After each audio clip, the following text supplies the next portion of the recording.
tongda va shomda 3 marta ixlos va 2 muavvazatayn, ya'ni falaq va nosni o'qisa, Alloh taolo balo qazodan hamda qiyinchiliklardan omonda saqlaydi deb Imom Termiziy rivoyatida Rasululloh marhamat qilyaptilar.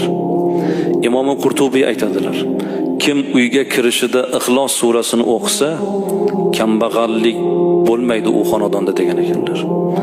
Ixlos surasi o'qilgan xonadonda kambag'allik bo'lmaydi dedilar.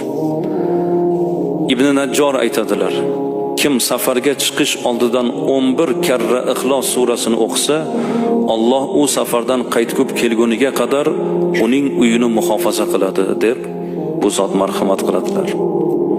Yotadigan mahal, ya'ni uyqusidan oldin Fotiha va Ixlos surasini o'qigan odam o'limdan boshqa hamma ziyondan omonda bo'ladi deb Ibn Abdul Bir marhamat qiladilar.